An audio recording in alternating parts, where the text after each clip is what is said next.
aujourd'hui, malheureusement, je suis dans le même atelier aujourd'hui à IGNU. Alors, je dois m'excuser une fois encore, monsieur. Mais je vous accueille un accueil très chaleureux de la part de SEFL une fois encore. Merci beaucoup des séances excellentes. Et je suis vraiment rassurée de tout votre soutien. Et bon, on espère vous pouvoir inviter une fois encore pour les autres cours aussi. Non, je vais voir parce que oui, je sais, vous êtes aussi. il faut préparer, hein, vous savez, il faut préparer, ça prend du temps. Hein. Je comprends absolument. Madame, juste une chose, madame, moi j'ai envoyé un mail à RC Chennai et copie à vous aussi. Et regardez. Je vais vérifier tout de suite, ne vous inquiétez pas, je vais vérifier. Merci. Bon, je vous laisse aujourd'hui, professeur. Je participe dans l'autre atelier. Et la parole est à vous. Please start, all of you, at your designated times. And I am absolutely sure it will be as wonderful a session as yesterday's. So, merci beaucoup, madame. Thank you. Merci beaucoup, madame. Thank you very much. Morgan. Thanks so much. Thank you very much for having once again invited me for today's session. I hope that I'll be able to do justice for this subject also. Cette unité aussi, négociation du sens. Encore une fois, nous allons continuer ce que nous avons laissé hier. Voilà, et c'est toujours la traduction, le sens, le message, ce qu'il faut traduire, ce qu'il faut éviter dans la traduction, qu'est-ce qu'il faut suivre lors de la traduction. C'est ça ce que nous allons traiter aujourd'hui. Et en plus, je suis très très content, Madame Dipenmita, pour avoir la connaissance de ces étudiants qui font, ce ne sont pas peut-être, ils sont les étudiants adultes qui sont là. Il y a des gens qui sont vraiment âgés, mais je trouve qu'il y a beaucoup d'enthousiasme chez les apprenants de savoir, de comprendre le sujet, de savoir un peu plus. Voilà, c'est ça. Les autres sont très motivés et c'est ce qui m'encourage énormément. C'est bien, c'est bien. C'est en fait tout un nouveau parcours qu'on essaye de tracer en Inde pour les études françaises. Oui. Voilà, merci beaucoup pour tout votre soutien. Je laisse la parole à vous maintenant. Merci beaucoup. Merci beaucoup. Bonne journée à vous tous. Merci, madame, et à vous aussi. Voilà. Merci, madame. J'arrive en 4 minutes. Nous avons encore 4 minutes pour commencer la session. On va commencer à l'heure exacte, 11 heures. Quel temps fait-il à Pondichéry, monsieur? C'est beau aujourd'hui parce que je pense qu'il va pleuvoir à Chennai et à Pondichéry aussi. C'est très beau, à peu près 29-28 degrés. Après une longue période d'été difficile, parce qu'il a fait très très chaud pendant l'été. Surtout cette année, il a été très très chaud. Et maintenant, ça va, c'est bien. Merci, on va parler beaucoup de choses parce que moi je suis étudiant de Tagore Arts College. C'est bien, Sunil Kumar. Moi aussi, j'ai fait mes études. Oui, moi j'ai fait mes études. Moi je viens de... Je connais tout entier le département et M. Venkatraman. Ok. Je suis étudiant de Chandrasekhar. Ok. Dans quelle année vous avez fait vos études?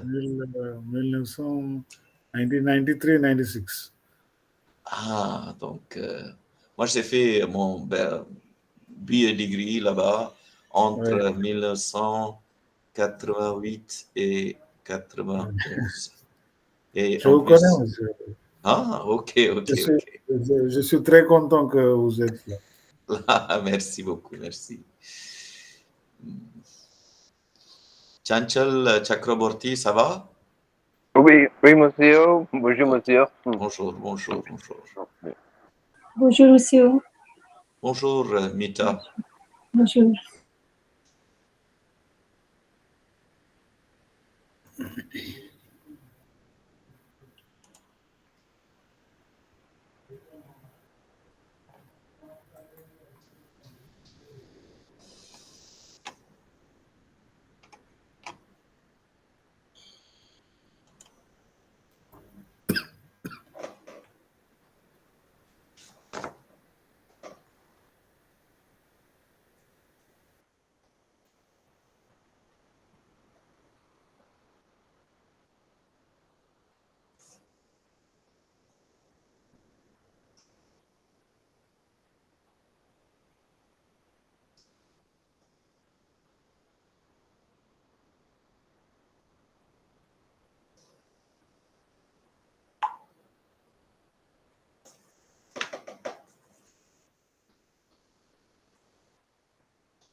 Alors, on commence.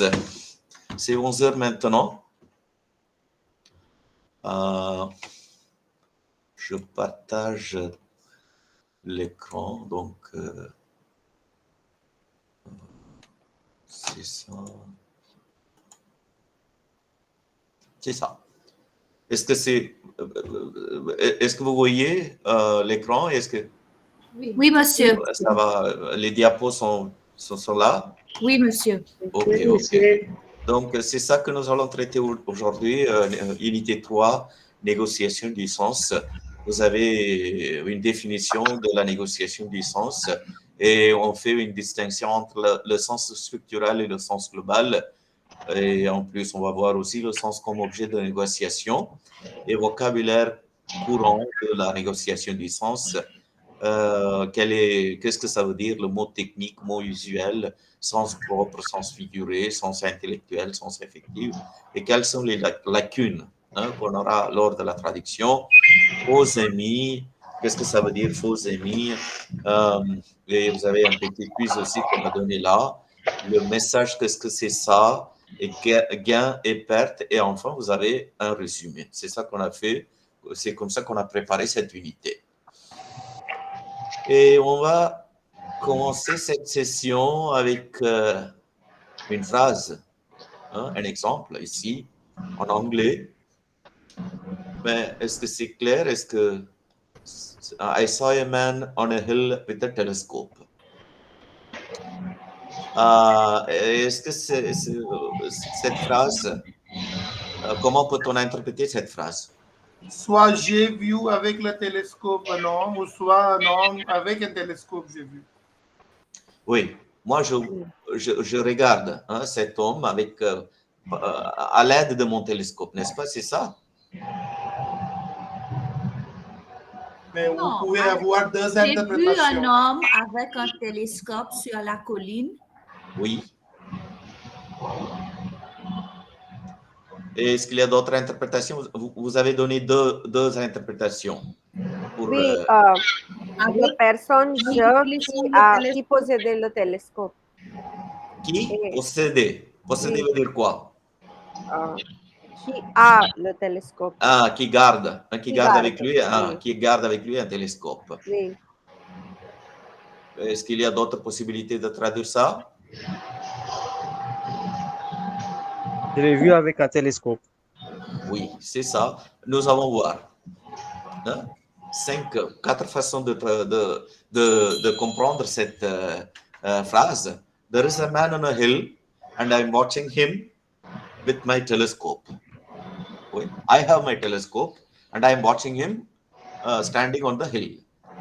There is a man on a hill whom I am seeing and he has a telescope. Ça aussi, vous avez dit, there is a man and he is on a hill that and he also has a telescope, on a hill that also has a telescope on it. Est-ce que vous comprenez cette phrase?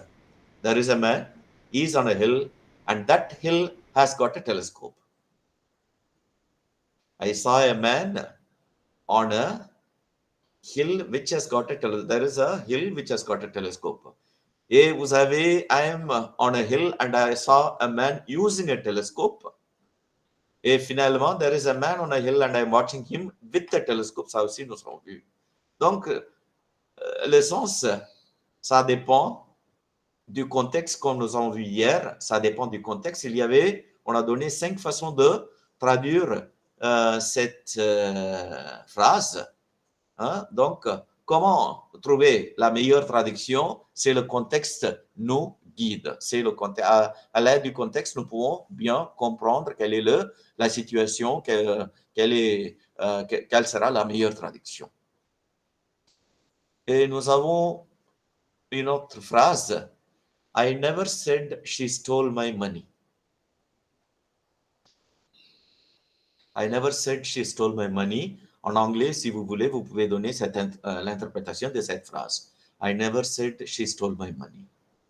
Ça peut prendre beaucoup de signification. Ça va? Est-ce que vous êtes là? Oui, monsieur. Ok. Oui, monsieur. Oui. Je n'ai jamais dit qu'elle a volé mon argent. Vous allez voir, hein, vous allez voir le sens. Plusieurs sens sont possibles quand vous mettez l'accent sur chaque mot. I never said she stole my money. I never said she stole my money. I never said she stole my money. I never said she stole my money. I never said she stole my money. I never said she stole my money. I never said she stole my money. Donc, on met l'accent sur chaque mot. First one, I'll take the first one. I never said she stole my money. I never said. C'est lui, quelqu'un d'autre qui a dit. I never said. Personally, I didn't say. I never said she stole. I have never said that she has stolen my money. The third one, I never said she stole my money. I just hinted, I just thought that she has stolen my money. And the next one, I never said she stole my money. I never said she, might be he or somebody else could have stolen the money. I never said she stole my money. It is not stealing, but she would have just mistakenly taken without her knowledge. And the next one, I never said she stole my money. It is somebody's money or her own money that she has taken. I never said she stole my money instead of money. It can be anything else, my purse or my book or something else. Donc, l'accent que vous allez mettre sur chaque mot va changer le sens de cette phrase. So, while you are reading the sentence, you can just read it. I never said that she stole my money. But while you are going to put the accent, keep the accent on each and every word, the meaning is going to change. Donc, je passe maintenant à la négociation du sens.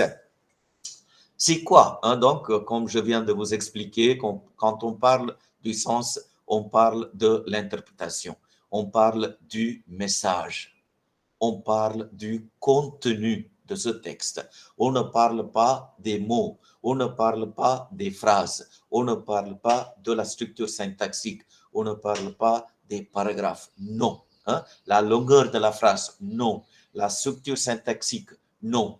Hein? L'allitération, non. Hein? Les formes poétiques, non, c'est pas possible de transmettre dans une autre langue. Quand on parle du sens, on parle la compréhension, on parle de la déverbalisation, on parle du réverbalisation, c'est ça. Dans un premier temps, ce terme est utilisé pour démontrer le rôle du traducteur autant qu'un négociateur du sens purement linguistique. Premier temps, hein, first of all, at the first level. Hein, un négociateur du sens, un négociateur, il est en train de négocier avec les mots. Est-ce qu'on peut expliquer ce mot, cette phrase comme ça? Et il est en train de négocier avec la langue, hein, pour trouver le sens. Utiliser le meilleur mot possible. Oui, c'est ça. L'utilisation, choisir le meilleur mot, c'est une sorte de négociation. On est en train de consulter, on est en train de réfléchir, on est en train d'écrire, on est en train d'enlever. Donc, finalement, on essaye de trouver le meilleur mot, hein, qui peut expliquer cette idée. Hein. C'est purement linguistique tout d'abord. Deuxièmement, le traducteur doit être capable de transmettre le bon sens en allant dehors du champ linguistique. Donc, il faut immédiatement oublier, hein, le champ linguistique. Hein. Il faut aller en dehors du champ linguistique. Dans ce cas, la théorie interprétative démontre que la traduction ne peut être réduite à un transfert entre langues. La traduction ne peut pas être un transfert entre langues. Transfert, c'est quoi? Transfert, on va changer les codes d'une langue dans les codes d'une autre langue. Non, ce n'est pas possible. Dans la théorie interprétative, dans la linguistique, c'est possible. Hein? Dans la théorie linguistique, c'est possible. Vous allez trouver un mot qui existe dans une autre langue. Hein? Vous allez essayer de trouver qui existe en français, anglais. Vous allez trouver. Mais si vous allez interpréter, donc nous avons vu des exemples maintenant, juste maintenant, donc il faut interpréter pour savoir le sens. Démontre que la traduction ne peut pas être réduite à un transfert entre langues. C'est pas, la langue est oubliée quand on parle dans la théorie de l'interprétation, quand on fait la négociation du sens. Les langues disparaissent. Les langues disparaissent. Ce qui reste, c'est le sens. Le sens, c'est les idées. Ce sont les idées. Le sens, ce sont les concepts, hein, l'essence du texte. Donc, vous allez retenir l'idée, le concept du texte, l'essence du texte. C'est ça qui existe dans votre tête. Et vous allez changer, vous allez mettre dans... Est-ce qu'il y a quelqu'un qui a allumé... Lalit, please mute yourself. Démontre que la traduction ne peut être réduite à un transfert entre langues. Il s'agit d'une opération complexe d'interprétation, de déverbalisation et de reconstruction. C'est ça que nous avons vu hier, du sens. Qui accorde un rôle capital à extralinguistique. Déverbalisation, c'est extralinguistique. Extralinguistique, c'est en dehors du linguistique. Linguistique, la forme des mots, les mots que vous allez voir, que vous écoutez, ce sont des mots. Mais extralinguistique, ce sont les idées que vous avez dans votre tête, que vous formez dans votre tête, à travers la linguistique, à travers les mots. Donc, les mots sont importants. Les phrases sont importantes. Pourquoi? Les phrases et les mots vous aident à comprendre. Une fois compris, il faut immédiatement oublier les mots. Il faut effacer les mots. Il faut se détacher des mots. Donc, ce que vous avez maintenant dans votre tête, ce sont les images, ce sont les concepts, ce sont les idées. La linguistique disparaît, la structure syntaxique disparaît. Donc, à travers les idées que vous avez dans votre tête, hein, en soutenant des idées, ce que vous allez faire, vous allez immédiatement mettre dans une langue, c'est-à-dire dans la langue d'arrivée. Donc, il y a le rôle de l'extralinguistique dans la traduction, surtout lors de la théorie interprétative de la traduction, quand vous allez faire la négociation du sens. Donc, la traduction n'est pas seulement la communication, mais aussi l'échange entre deux langues où le traducteur est un intermédiaire. Le traducteur est un intermédiaire, il est un intermediary, il est un middleman, il est un négociateur. Donc, là, vous avez ça en anglais, mais comment dire ça en français? Dans notre langue maternelle, nous avons ça, et comment dire ça dans une langue étrangère, par exemple dans la langue française. Donc, vous restez comme un intermédiaire, vous allez négocier avec les mots et pour trouver la meilleure façon d'exprimer les idées. Ça va? Oui, monsieur. Oui, monsieur. Merci. Oui, monsieur. Mais vous avez un autre exemple ici. Vous avez machine translation. Nous ne sommes pas les machines. Les hommes ne sont pas les machines. Vous savez, la traduction, un exemple que je viens de trouver dans la machine. Machine translation, c'est Google Translate ou n'importe quelle machine que vous utilisez, les softwares les logiciels que vous utilisez pour la traduction. Hein? Donc, vous avez en français, on a tapé, elle a sauté encore une fois le repas. Vous voyez comment la machine a traduit? She jumped again the meal. Est-ce que C'est comme elle a raté oui, le repas. Non, elle a sauté encore une fois le repas. C'est quoi ça, sauter? She Missed missed her meal. To stir fry it. Sauter, to sauter. Again. To sauter. Sauter. Sauter, say you, the same word is there in English. Okay. To sauter. It's not she missed the meal. To cook again. To cook again. Elle a préparé une autre fois. Oui, une autre fois. Elle a une autre fois. Réchauffé le repas. It's not she missed the meal. Skip the meal. Non. Elle a sauté veut dire, elle a réchauffé encore une fois le repas. It is stir fried. Yes. But here, the machine has translated it. Quel est le problème dans cette traduction? Elle a sauté encore une fois le repas, she jumped again the meal. Quel est le problème? Est-ce que vous acceptez cette traduction? No. Pourquoi vous n'acceptez? Pourquoi vous n'acceptez pas? Machine nawawala context. Donc, la machine n'a pas compris. Le corps n'est pas associé avec le repas. C'est ça. La machine a traduit d'une façon linguistique. C'est la traduction linguistique. Mot à mot. Oui, c'est Mot ça. par mot. Oui, la machine traduit d'une façon linguistique. Donc, si vous allez traduire d'une façon linguistique, si vous allez sur la théorie linguistique de la traduction, la production de la traduction, ça sera comme ça. Comme Google Translate. Voilà pourquoi on dit il faut éviter la traduction linguistique. La traduction linguistique. La traduction linguistique veut dire la traduction mot à mot. La traduction linguistique veut dire la traduction des phrases.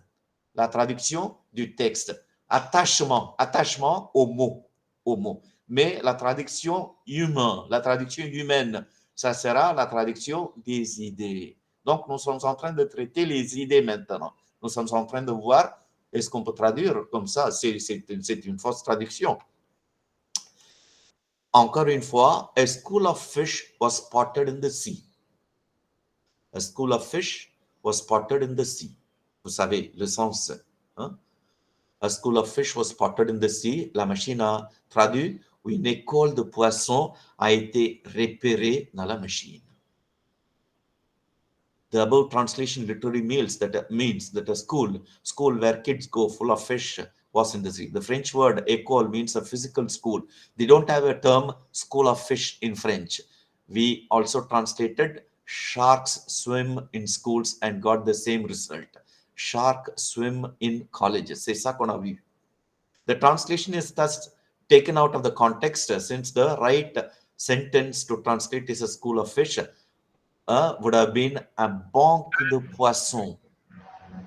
A banque de poissons. So you can also see the linguistic translation and the interpretative translation, the translation of the meaning. So the meaning, if at all you are going to stick to the translation of the meaning, ça doit être un banque de poissons, a été repéré dans la mer. Si vous allez se coller, si vous allez rester toujours avec les mots, c'est ça que vous allez produire en tant que traduction. Une école de poissons a été repérée dans la mer. Ça va? Oui, monsieur. Oui, monsieur. Ok. Oui, monsieur. Oui, monsieur. Vous avez une autre phrase? Peut-être, on va voir cette phrase vers la fin. Vous avez... Avoir le cafard. Oui, ça nous avons vu. Le processus de la traduction relève beaucoup plus d'opérations de compréhension et d'expression que de comparaison entre les langues. C'est ça que nous avons vu ici.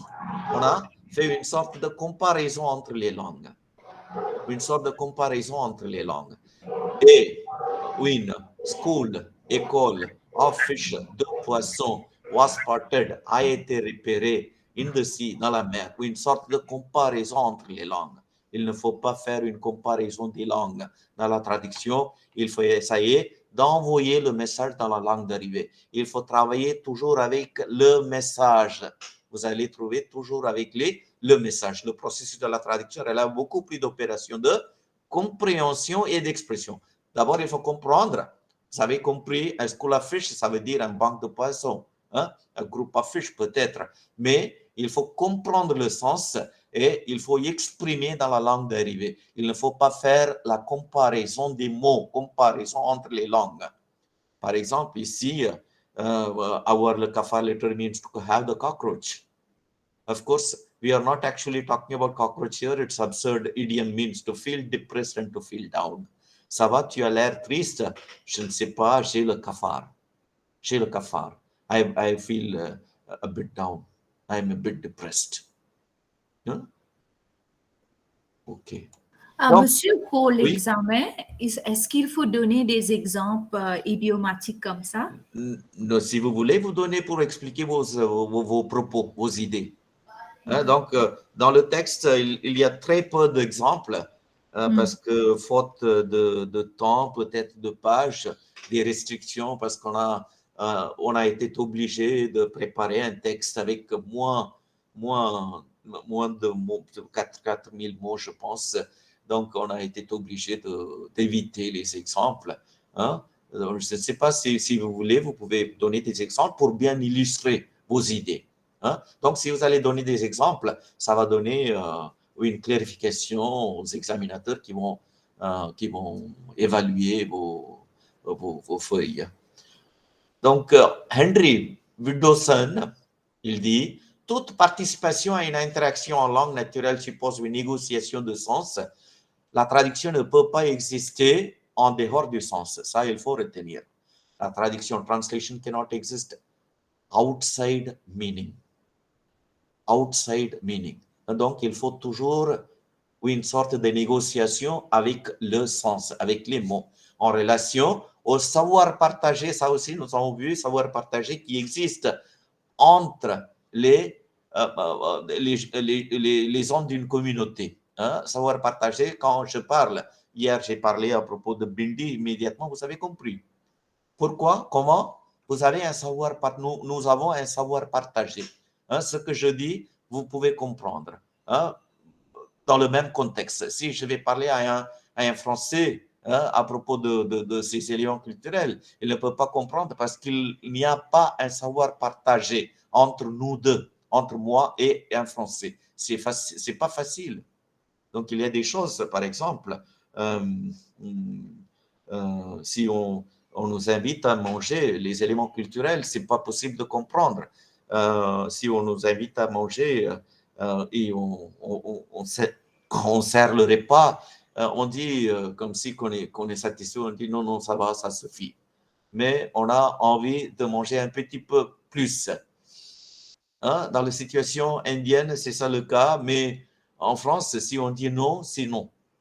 I think you would have come across in the Indian system. If you go to a relative's house, if somebody is serving food for you, you say, I had full, it's enough for me. But sometimes you may feel like taking a little bit more for decency, I can use the word decency. We try to act as if we are full. But in the French context, when you say, sir, it is enough, immediately they take it, it's enough.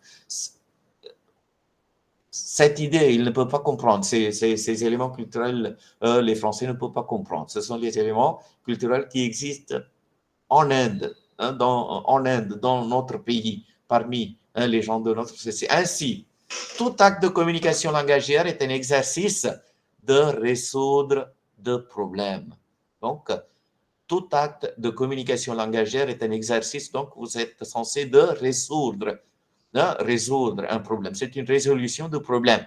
J'ai à manipuler ce que je sais et ce que c'est mon interlocuteur de manière que mon message passe effectivement. Donc, nous avons un texte en français. Il faut que le lecteur, interlocuteur, c'est-à-dire le lecteur, comprenne ce que je suis en train d'expliquer. Il ne faut pas vomir. Vomir veut dire, it's just like vomiting if you are sticking to the words and to the sentences, to the sentence structures.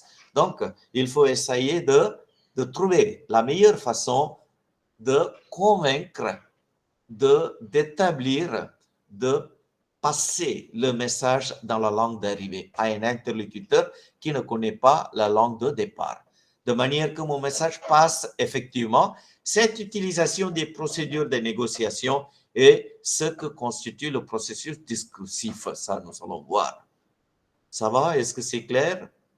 Savoir partager, c'est un exercice de résolution de problèmes. Oui, monsieur, merci. Okay. Georges Monin a montré jusqu'à quel point les langues peuvent poser les obstacles à la traduction. Les langues, c'est-à-dire la linguistique, les mots, posent beaucoup de problèmes. Ce sont les obstacles à la traduction. The words, they are obstacles for translation. Once, I'm telling you, si vous allez retenir les mots, si vous allez retenir les phrases, vous ne pouvez pas, ça sera un obstacle pour vous lors de la traduction. Il faut oublier les mots, il faut oublier les structures pour avoir une meilleure traduction. Si vous allez s'occuper avec les mots, avec les structures syntaxiques, vous ne pouvez pas se détacher des mots, vous ne pouvez pas se détacher des phrases afin d'arriver au concept, à l'idée. Donc, les mots sont des obstacles à la traduction. Les mots, les phrases sont les obstacles à la traduction. Le sens est un état de conscience pendant la démarche de traduction. Le traducteur suit une dynamique où il y a des fautes. Il doit négocier sans cesse pour arriver à un accord. Cet accord est de transmettre le message tel quel du langue de départ à la langue d'arrivée. Donc, il est en train de travailler, de négocier avec les mots, avec les idées, les mots, les idées et les mots. Donc, il est en train de négocier, travailler avec les mots afin d'arriver à un texte qui est compréhensible au lecteur. C'est ça le processus. Est-ce que c'est possible? Par exemple, nous sommes en train de parler à propos de la négociation. Vous avez des mots ici, les mots français qui ne se trouvent pas son équivalence en français. Est-ce que c'est possible de trouver une équivalence de tous les mots que vous avez dans la langue française? Par exemple, vous avez le mot dépaysement. Dépaysement, c'est un mot français. The feeling of dépaysement that arises from not being in your home country, in essence, uncountrying, we can say. Mais c'est ça le sens. Si vous voulez donner une équivalence en anglais, ça sera uncountrying. Donc, vous avez un an qui a été mis comme préfixe. Vous avez le mot country et en plus, vous avez ajouté un préfixe ici, ing, uncountrying. Ce n'est pas un mot on a forgé ce mot, on a créé ce mot. Refers to the strangeness and disorientation you feel in a foreign environment. However, it does not have the negative tint of homesickness or culture shock. It has nothing to do with homesickness or culture shock. Maybe c'est quelque chose c'est une sorte d'un sentiment, d'une émotion, de désorientation que vous sentez lorsque vous êtes dans un pays étranger. C'est un mot d'épaisement qui n'existe pas en anglais. Donc, comment traduire ce mot? En interprétant. En interprétant. Donc, si vous ne pouvez pas trouver une équivalence dans la langue dérivée, ce qu'il faut faire, il faut expliquer ce concept. He was having a sort of a feeling, an uncomfortable feeling of having settled down in a foreign country. Ça peut être une explication. Il faut y expliquer, il faut utiliser plusieurs mots. One word, il faut quelquefois, on garde le même mot. On garde le même mot, comme en anglais, on utilise vis-à-vis. Mais quand même, vous allez expliquer, n'est-ce pas, en bas de page. Okay. Comment les Français, comment les Anglais vont comprendre ce mot si vous allez retenir le même mot d'épaissement. Hein? He was having a feeling of dépaysement. Comment ils vont comprendre? Il faut utiliser plusieurs de mots, comme a feeling of exile. C'est ça. Il faut retenir, tout d'abord, on ne peut pas traduire un mot par un mot dans la langue dérivée. One word cannot be translated by one single word cannot be translated by one single word in the target text. C'est pas possible. Donc, il y aura des cas où vous n'allez pas s'occuper aux équivalences numériques. Hein? Équivalence numérique, vous comprenez? Vous avez 6 mots dans une phrase. Vous ne pouvez pas traduire ces 6 mots d'une phrase avec les 6 mots dans la langue dérivée. Non, c'est pas possible. Hein? C'est pas possible. On peut utiliser les phrases périphériques? Okay. Oui, c'est ça. C'est ça qu'il faut faire. Il faut élaborer, paraphraser. Il faut paraphraser. Vous avez un autre mot, retrouvailles. Vous avez entendu par ce mot retrouvailles. Retrouvailles is simply the moment you finally see a loved one again after a long absence. Retrouvailles, comment mettre dans un seul mot ce concept? The moment you finally see a loved one after a long absence. Mais ici, on peut utiliser réunion. Ça aussi, c'est un mot français. Réunion, ça peut être officiel. Mais réunion. Réunion, c'est officiel, n'est-ce pas? Réunion.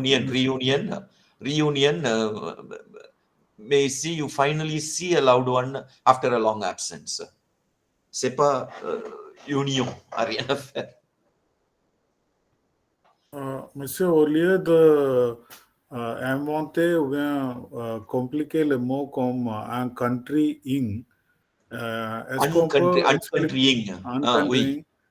Est-ce que c'est étranger, strangeness, ça c'est possible? Oui, non, ça sera difficile. Ça sera difficile. Donc, il faut peut-être utiliser ce mot ou une sorte d'émotion, d'étrangement, puisqu'il a quitté son pays, comme ça qu'il faut expliquer. Hein, ça dépend du contexte. Hein? Ça dépend des individus, ça dépend du contexte, ça dépend du texte aussi. Hein? Je passe maintenant. Vous avez entendu par l'appel du vide?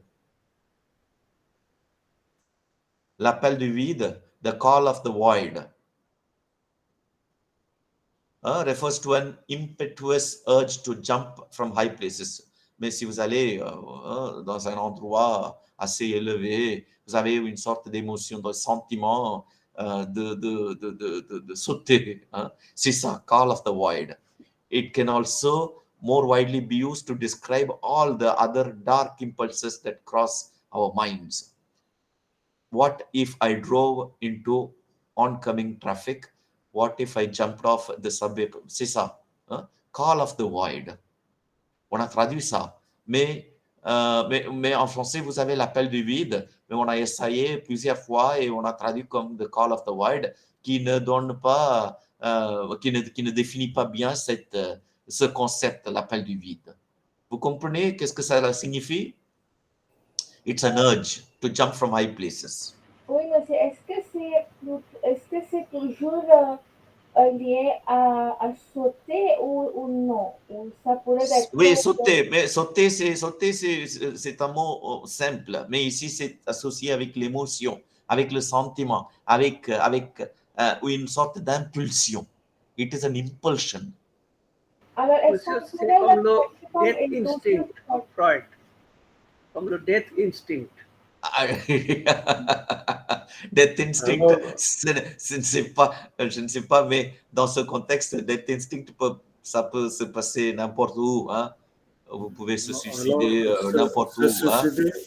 It's not in the intention of committing a suicide. It's just a feeling of jumping. Les pensées négatives. Oui. Vous n'allez pas sauter. Vous n'allez pas sauter dans ce contexte. Vous n'allez pas se suicider. Vous n'allez pas se tuer. Mais c'est une sorte de sentiment, impulsion. Vous avez un autre mot, flâner. Flâner, vous avez entendu, vous avez beaucoup utilisé ce mot. Flâner is the art of wandering in city streets with no goal or final destination, qui n'existe pas. We can say roaming. Hein? En anglais, on utilise le mot roaming. Roaming n'a rien à faire ici. Hein? L'idée. The art of wandering. City streets with no goal or final destination, simply for the pleasure of soaking up the atmosphere, enjoying the moment of what it is without any goal in mind, is ingrained in it. Is there in French culture, but it is not there in other cultures. Even in the Indian culture also, I don't know whether if the word roaming, if it is taken, if it has been used, whether it has been taken in the right sense. Flâner. L'équivalence que vous allez trouver dans les dictionnaires, ça sera to roam around. Vagabond. When a vagabond, it's not necessarily to be in a city street.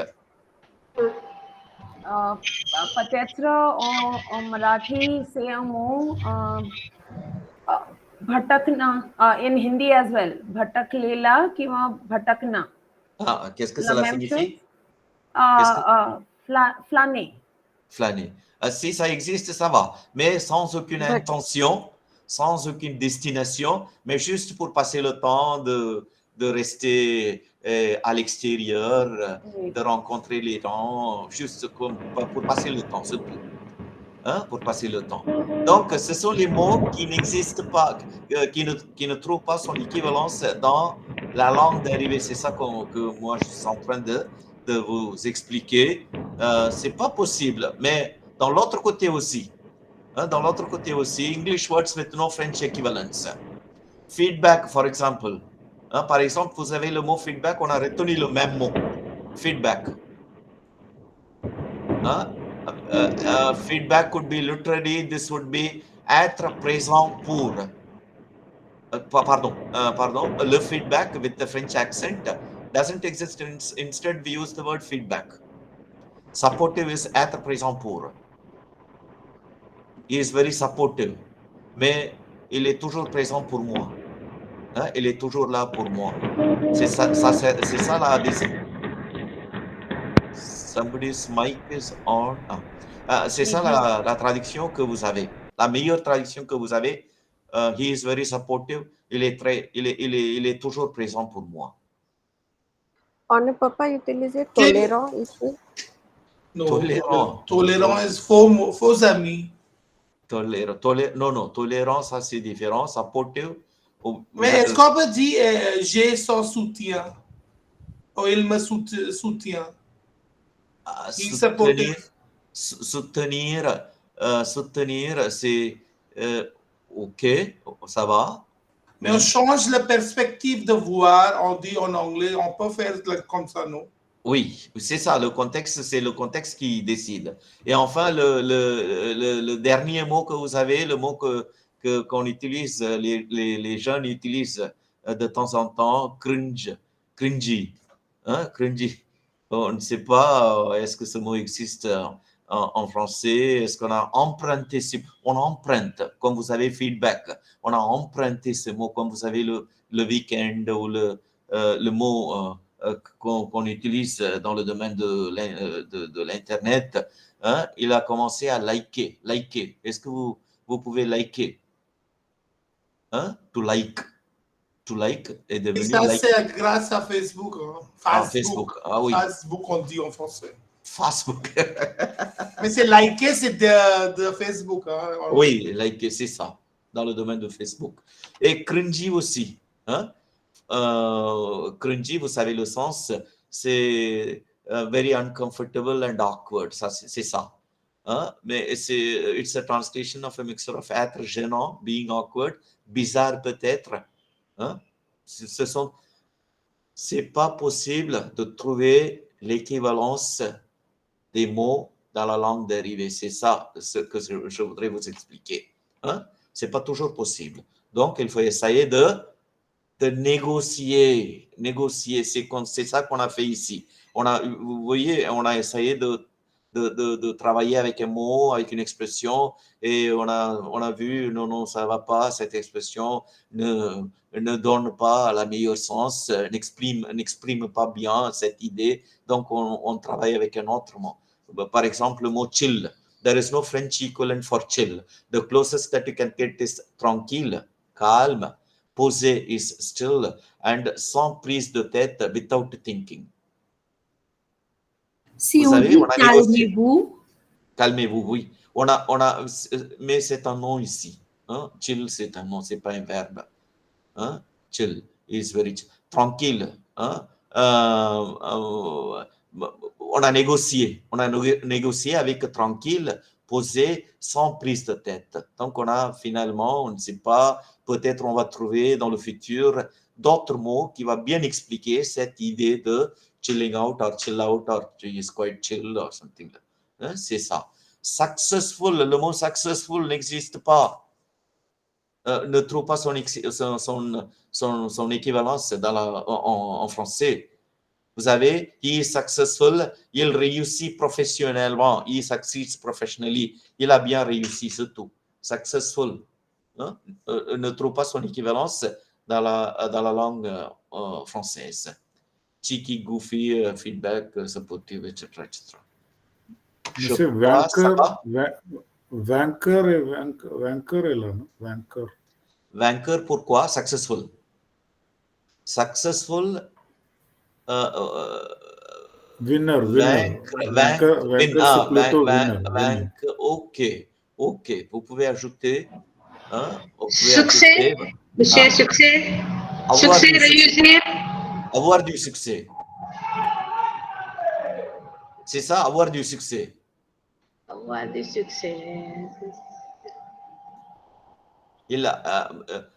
Réussir. Réussir. Réussir, c'est le verbe. Succès, c'est le nom.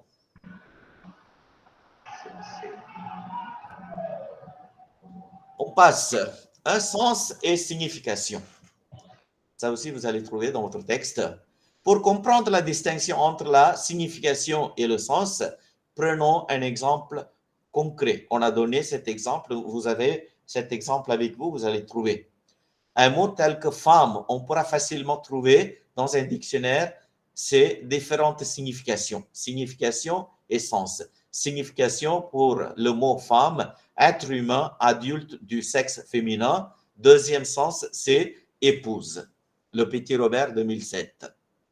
La comparaison des langues met immédiatement en évidence les différentes significations qu'un mot possède, car dans une autre langue, il est très probable qu'on emploiera un mot différent pour l'une et l'autre de ces significations. Donc, on a essayé de faire, mais nous allons voir dans quel contexte on va utiliser. Vous avez deux sens.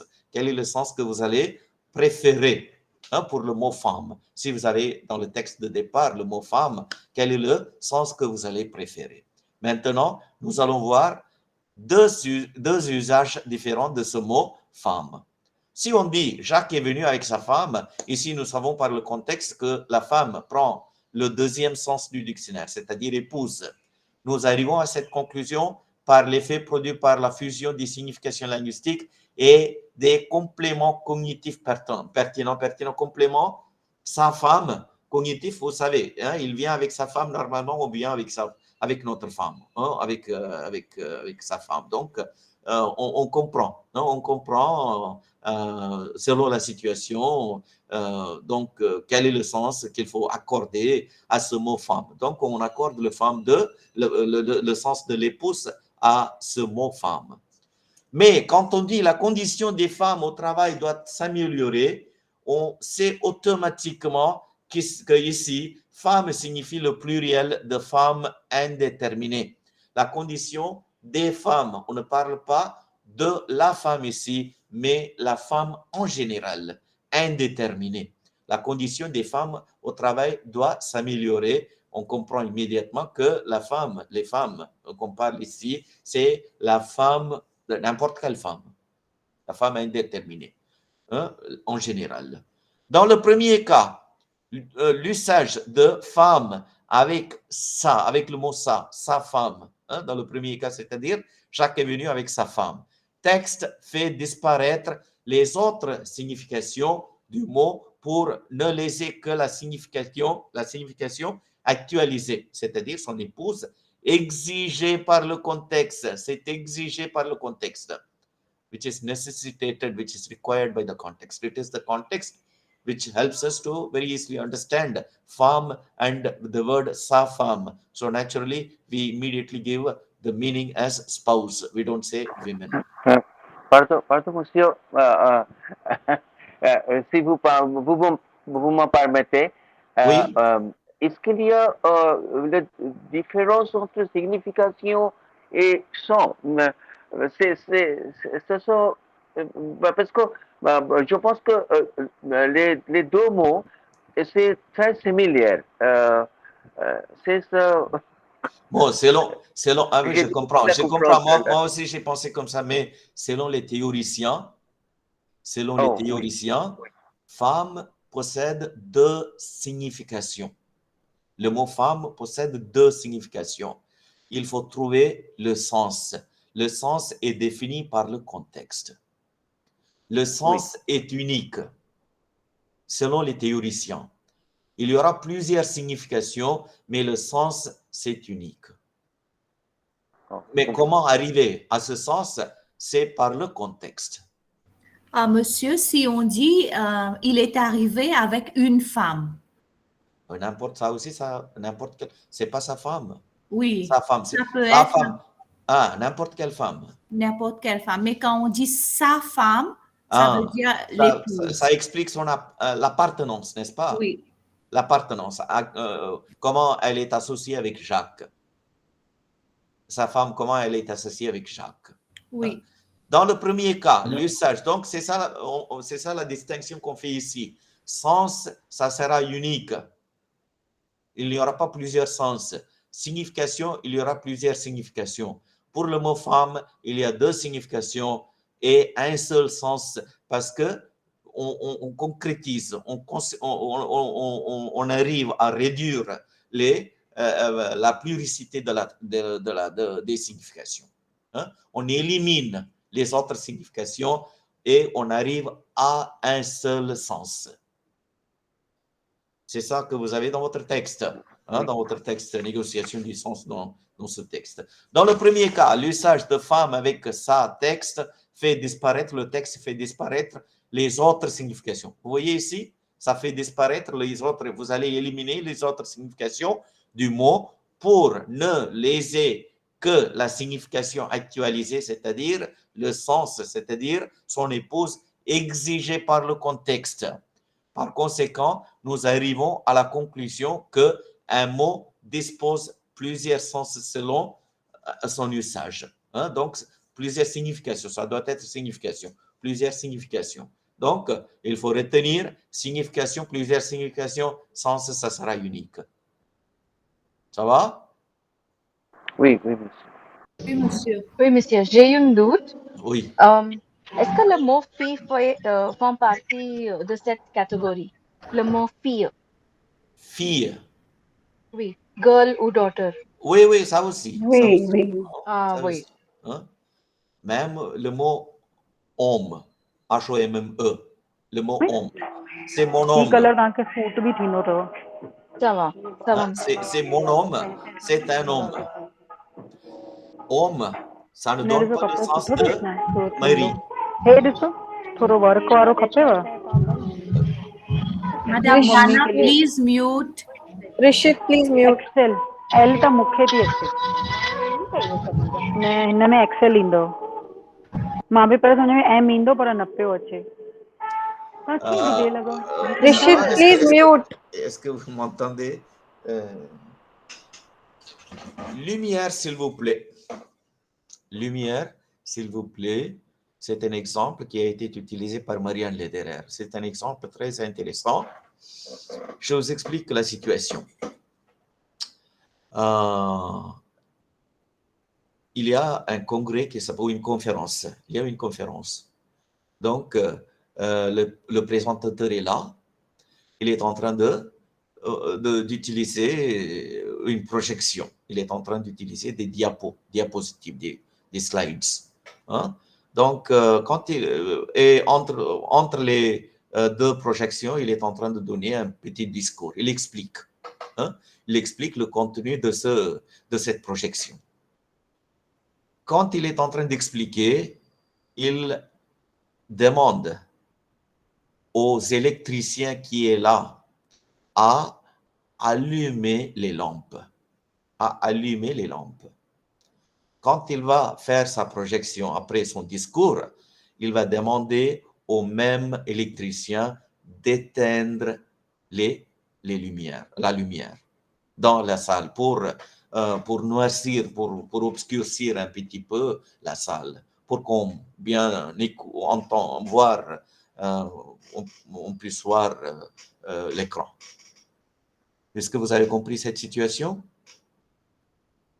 Oui, monsieur. Okay, it's a seminar which is going on, wherein there is a speaker who is trying to project certain slides, and there is an electrician who has been assigned the duty of switching on and switching off the lights, because during the projection he wants the hall to be gloomy, dark, and and in between the projections he used to give a lecture, and while he is giving a lecture he wants the lights to be switched on.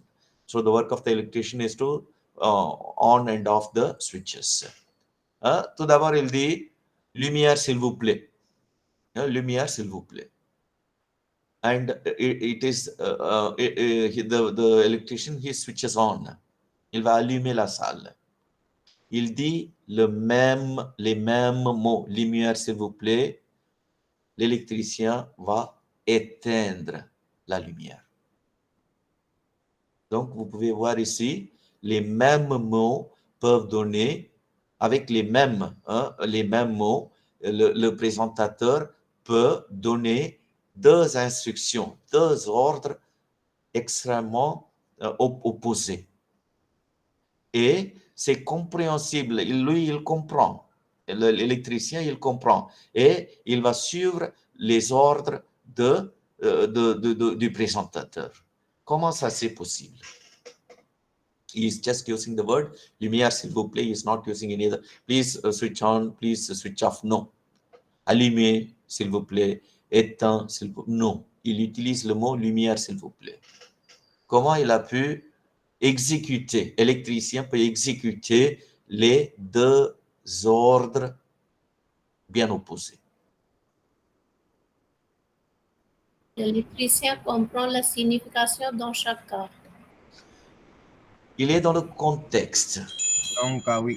Il est dans le contexte. Donc, les mots sont les mêmes. Lumière, s'il vous plaît. Mais le contexte donne un autre sens ou une autre signification, un autre sens. D'un côté, c'est allumer, dans l'autre côté, c'est éteindre. Donc, ce qui est important, ce ne sont pas les mots, c'est le contexte. Le contexte va vous donner le message. À l'aide du contexte, vous comprenez le message.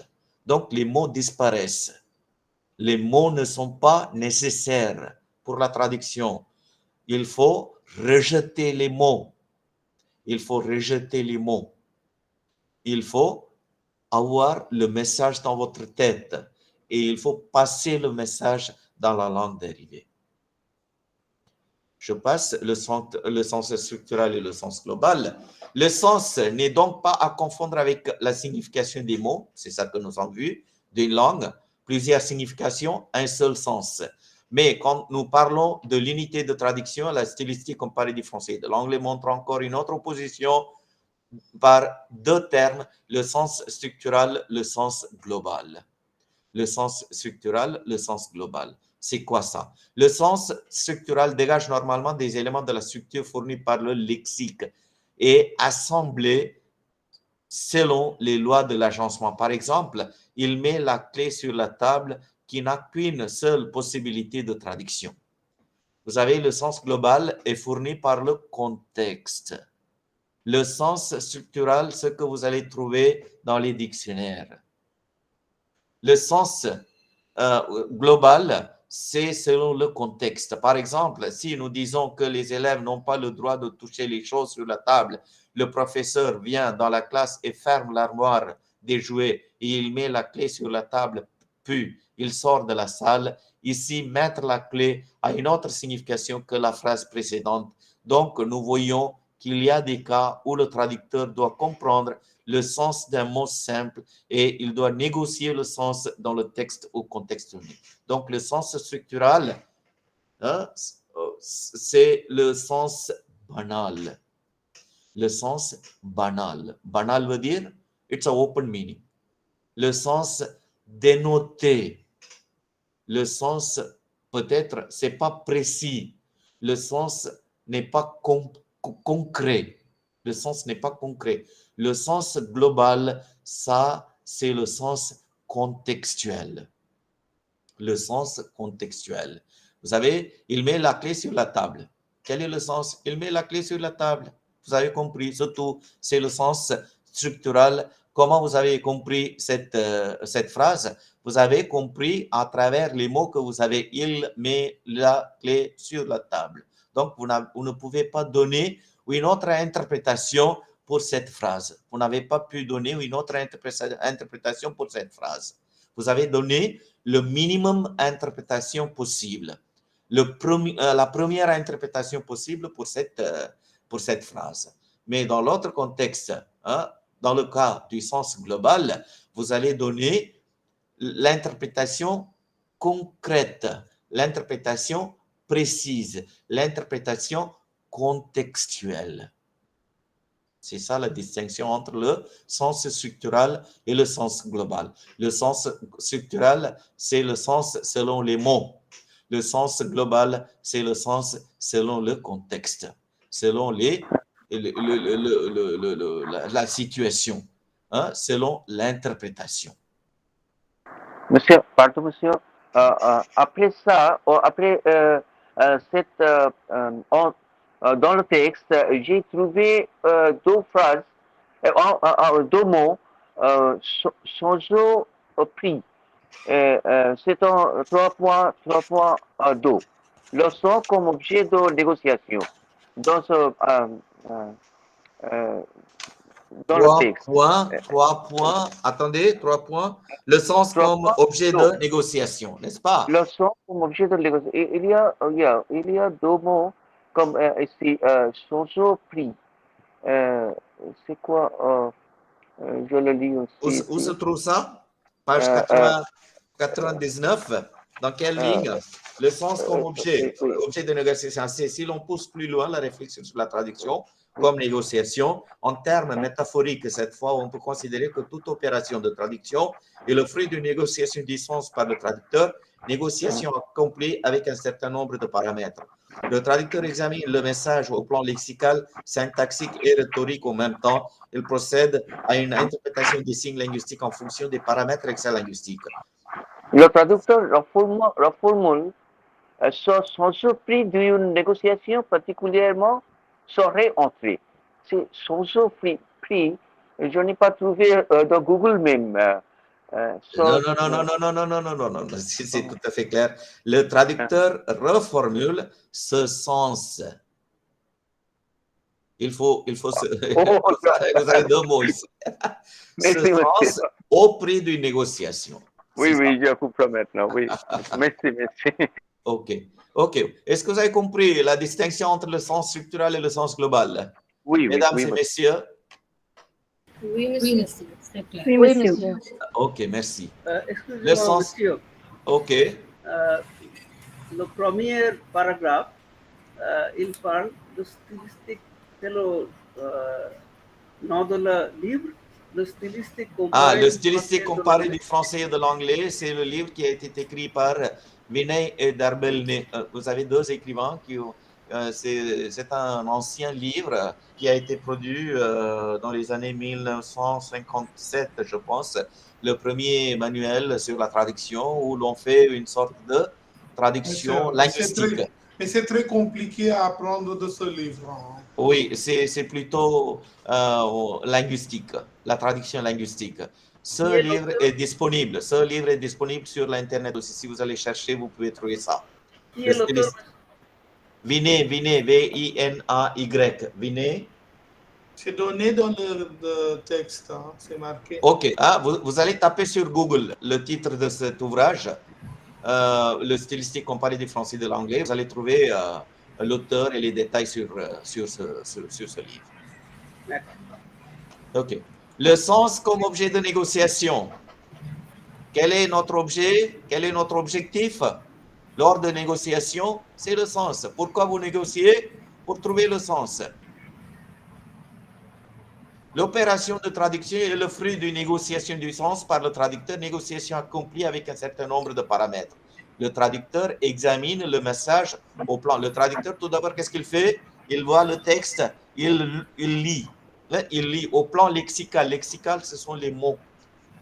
Ce sont les mots. Par exemple, les spécialistes ont interprété la négociation du sens dans un sens plus large. Donc, il est en train de lire le texte. Il est en train de lire les mots. Le traducteur, tout d'abord, il examine le message au plan lexical, syntaxique. Puis syntaxique, il prend la structure de cette phrase et en plus, la façon rhétorique, au plan rhétorique. Rhétorique, c'est quoi rhétorique? On n'attend pas la réponse. Rhétorique, c'est l'art de bien parler. L'art de bien parler. Les figures de rhétorique, de rhetorics, figures of rhetorics. Vous avez entendu? Oui, oui. Les figures de rhétorique. Par exemple, est-ce que vous pouvez citer une figure de rhétorique?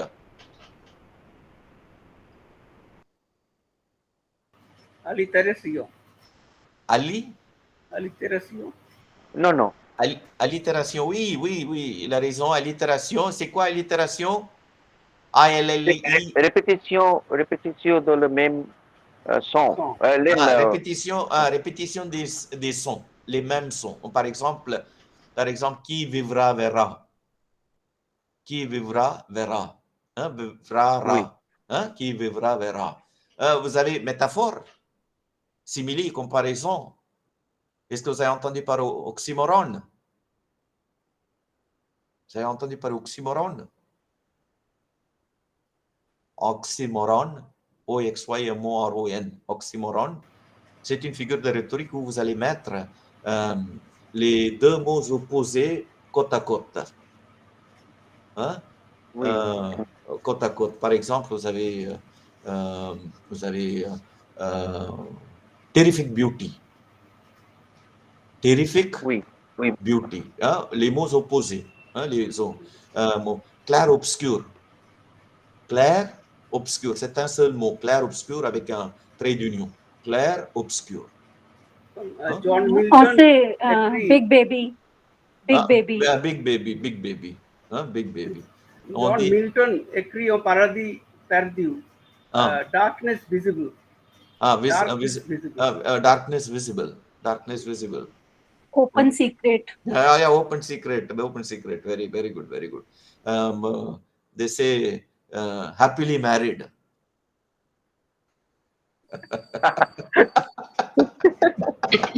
C'est un oxymoron.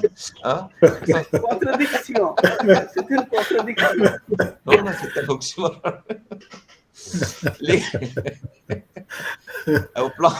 Au plan lexical, syntaxique. He's Yeah. clearly confused. Clearly confused, exactly. Lexical, syntaxique et rhétorique. Rhétorique, ce sont les figures de rhétorique qu'on parle ici. On utilise de temps en temps les figures de rhétorique. Par exemple, métaphore. Nous avons vu beaucoup des expressions métaphoriques. Hein? Donc, comment traduire les figures de rhétorique? Au même temps, il procède à une interprétation des signes linguistiques. D'abord, au plan lexical, puis on passe à l'interprétation. Si vous allez négocier avec le sens, si vous allez trouver le sens, il faut négocier. Il faut commencer avec le plan lexical, il faut commencer avec les mots, puis le syntaxe, puis la rhétorique. Et maintenant, on passe à l'interprétation. On passe à l'interprétation. Une interprétation des signes linguistiques en fonction des paramètres. Puis, comment interpréter? À l'aide des éléments extralinguistiques. Extralinguistiques, ce sont des éléments contextuels. Ce sont des éléments contextuels qui n'existent pas dans le texte, qui ne se trouvent pas dans le texte. Hein? Donc, il faut, aussi, par exemple, lumière, s'il vous plaît. Lights, please. He switches off the lights. How is it possible? Lights, please, it doesn't mean to switch off the light. So, ce sont des éléments extra-linguistiques. Il faut essayer de trouver les éléments. On commence par, au plan lexical, syntaxique, rhétorique, interprétation, et puis il faut ajouter là les éléments extra-linguistiques. Pourquoi on passe par ces phases pour trouver le sens? Comment trouver le sens? C'est avec la négociation. Qu'est-ce que ça veut dire la négociation? C'est notre objectif. C'est notre objectif. Pourquoi cet objectif? Ça, c'est pour trouver le sens. Si vous allez trouver le sens, il faut passer par la négociation. Il faut faire la négociation. Notre objectif, c'est la négociation. Négociation, c'est travailler avec les langues, travailler avec les idées, travailler avec les concepts. Hein? Le traducteur reformule ce sens au prix d'une, ça c'est clair ici. Le traducteur reformule ce sens au prix d'une négociation particulièrement serrée entre d'une part les possibilités et les contraintes linguistiques et d'autre part le contexte de l'énoncé. Donc, il a été tiraillé entre les mots et le contexte. Entre les mots et le contexte. Vous comprenez, il a été tiraillé. The words are pulling him. Words are pulling him. And he has to detach from the words. He has to detach himself from le syntaxe. Il soit de détacher des mots, des phrases. C'est pas facile dans la traduction. C'est pas facile dans la traduction. Donc, il faut se coller toujours avec le concept, avec les éléments extra-linguistiques, avec l'interprétation. Cette négociation, si vous allez passer par la négociation, cette négociation est donc dans la théorie de la traduction, dans la théorie linguistique de la traduction, dans la théorie linguistique de la traduction, encore une fois, on ne fait pas la négociation. On ne fait pas la négociation. In the linguistic theory of translation, we are not bothered, we don't worry about negotiation. What we do, we just open the dictionary, what word that you find at the beginning, we will just take it and we will put it. I'll just give you an example.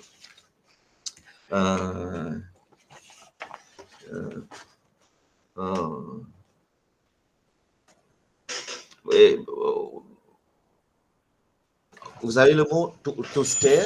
Vous avez entendu par le mot to stare, S-T-A-R-E, en anglais. Comment traduire ça en français? Regardez. Regardez. Regardez. Sans cesse. Regardez avec les yeux grands. Avec les yeux grands. Avec les yeux ouverts ou quoi? Regardez. Regardez sans arrêter. sans regarder, non, sans arrêter, selon la loi, ce n'est pas permis, mais regardez fixement. To stare, regardez F-I-X-E-M-O-N-T, fixement. To stare, vous avez un seul mot ici, mais regardez fixement. Est-ce qu'on peut utiliser guetter? Oui, pourquoi pas. Et to turn yellow, vous avez un seul mot. To turn yellow, vous avez 3 mots ici en anglais, mais dans l'autre côté, en français, vous avez un seul mot. C'est quoi? Jaunir. Jaunir. Jaunir. Vous avez cette expression, shall I phone for a cab? Shall I phone for a cab? Appellera le taxi? Appelez le taxi. Il faut se détacher des mots. Il faut se détacher, il faut négocier. Réserver un taxi. Oui, dans une phrase. Call for a taxi. Shall I phone for a taxi? Shall I phone? Phone. Le mot phone doit être là. For a cab or for a taxi. Je vais appeler pour le taxi. Shall I? Comment traduisez-vous shall I? Il faut appeler un taxi? Oui, je dois. Non. Pourrais-je? Voulez-vous, est-ce que vous pensez à cette phrase? Voulez-vous que je téléphone exactement? Voulez-vous que je téléphone? Shall I call? Shall I phone? Pardon. Shall I phone? Voulez-vous que je téléphone? For. Comment traduire for? Pour un taxi? Non. Pour la voiture. Pour la voiture. Pour la voiture? Non. For. What is the meaning of for here in this context? To call for. To call for, to preserve, to make the vehicle to come. To make the vehicle to come. To call for. Comment traduire ça? Appeler un taxi. Pour appeler un taxi. Appeler, c'est juste appeler par téléphone, mais il faut que la voiture vienne. Pour faire venir exactement, pour faire venir une voiture. Pour faire venir une voiture. Vous avez un seul mot ici, for. Mais si vous allez pousser, si vous allez se détacher du mot for, si vous allez vous détacher vous coller au mot, if you are sticking to the word, if you are doing a linguistic translation, you will be translating for by pour. Est-ce que pourrais-je appeler pour un taxi? That is linguistic translation. The interpretative translation, you have to detach yourself from the word. The word has to disappear. So the taxi has to come and you are going to make a call. You just have to forget those words and you have to just make a sentence. Voulez-vous que je téléphone pour faire venir un taxi? Ça sera la meilleure traduction. You can understand the difference between a linguistic translation and a interpretative translation. Téléphoner un taxi? Oui. Pour faire venir une voiture.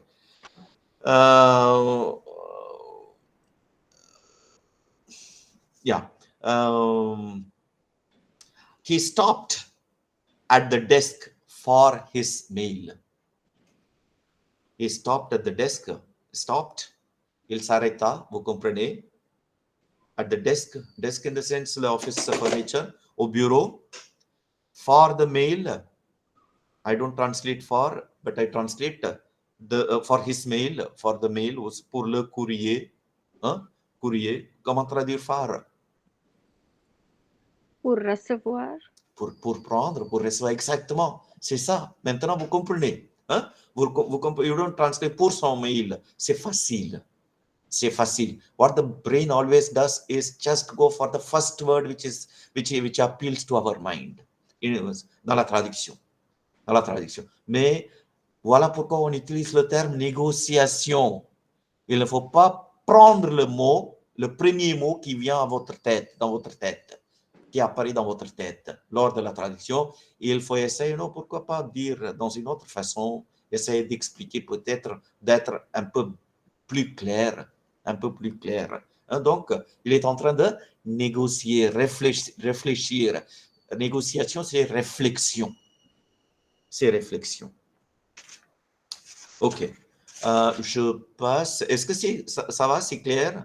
Oui, oui, monsieur. Le traducteur Oui, monsieur. reformule ce sens au prix d'une négociation particulière sériante. Cette négociation est donc loin de la fidélité linguistique. Fidélité linguistique, c'est quoi? Vous êtes fidèle à la linguistique. Vous êtes fidèle linguistique quand on parle de la linguistique. Mot à mot. Ah, exactement. Fidélité linguistique. Il faut rejeter la fidélité linguistique. La fidélité linguistique, trying to be very faithful to the words. Very faithful. Linguistique, quand on parle de la linguistique, on parle des mots, du lexique, des phrases, du syntaxe. Donc, il faut rejeter la fidélité linguistique. Il faut se détacher de la fidélité linguistique et il faut aller plus proche du message. So you are from detaching yourself from linguistic fidelity, trying to be very close to the linguistics, that is to the words, and trying to detach yourself slowly and moving towards the message, moving towards le contenu. Le traducteur doit être équipé d'un bagage linguistique afin d'assurer l'interprétation du message. Le bagage linguistique, c'est l'extra-linguistique. L'expérience. L'expérience. Hein? Le contexte. Cognitif. Cognitif.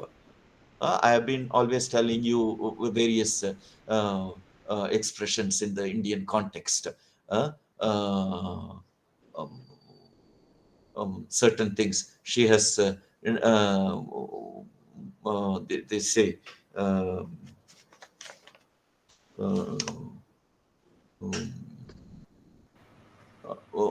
en Tamil on dit aval pouvirandal pottirandal. Pouvirandal in the sense elle ne porte pas des fleurs dans sa tête.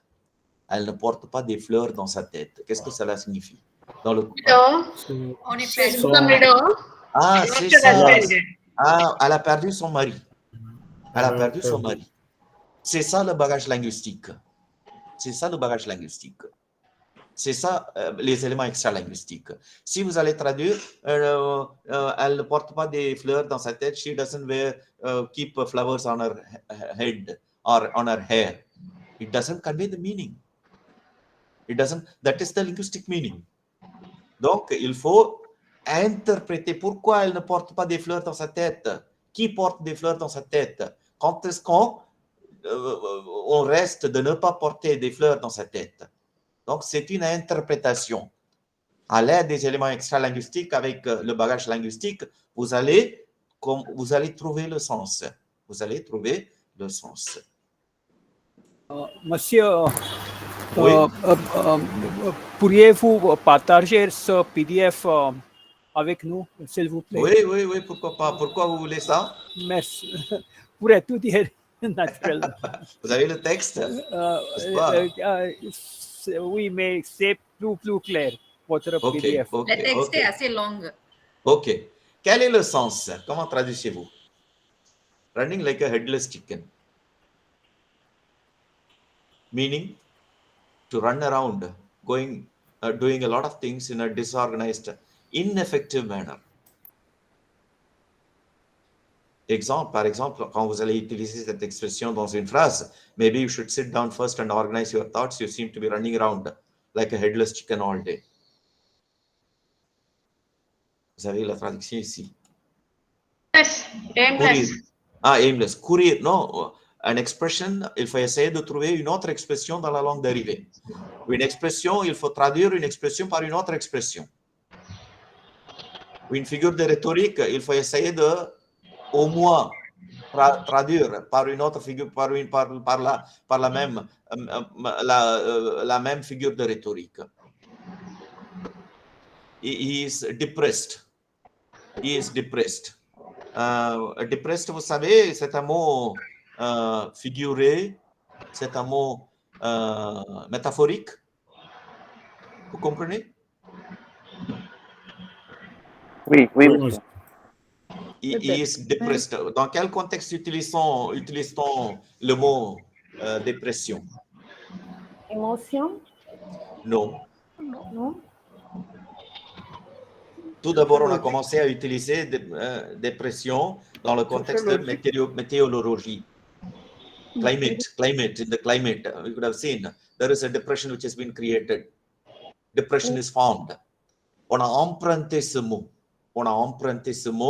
Et on a utilisé ce mot dans le contexte émotionnel pour expliquer une sorte de malaise, ou une sorte de malaise que vous avez, ou une sorte de mécontentement, ou une sorte de mélancolie que vous avez dans votre tête pour une certaine période. Vous comprenez? Il a été déprimé, dépression déprimée. Donc, il faut essayer de trouver, si c'est possible, une équivalence de ce mot figuré dans la langue d'arrivée. Hein? Running like a headless chicken, courir dans tous les sens. Chicken has disappeared in all directions, running in all directions, here and there, running here and there. It doesn't know without any intention, without any motive, without any knowledge of how to do things. Vous avez entendu parler de hot potato? A hot potato, a controversial issue that nobody wants to discuss because it's uncomfortable to talk about it. Est-ce que vous savez, hot potato, c'est un sujet brûlant. C'est un sujet. On ne peut pas traduire comme une pomme de terre chaude. Non. Hein? Non, c'est pas possible. C'est pas possible. Donc, au niveau linguistique, ça sera une pomme de terre chaude, mais au niveau de l'interprétation, en utilisant votre cerveau, en comprenant le message, en possédant un bagage linguistique, vous allez travailler, vous allez changer, vous allez traduire un hot potato par un sujet brûlant. Vous comprenez? Crisis itself is a negative one only, no? Crisis. Oui. And this hot potato. Hot potato, c'est une expression. Par exemple, vous avez entendu par l'expression anglaise, he kicked the bucket. Oui, monsieur. Il est mort. Non, il n'est pas mort. Oui, il est mort. Non, il n'est pas mort. Hein? Pourquoi? Comment? Pourquoi pas dire he died? Pourquoi utilisons he kicked the bucket? C'est un euphémisme. Euphémisme, c'est plutôt he passed away. He went to his heavenly abode. Ok.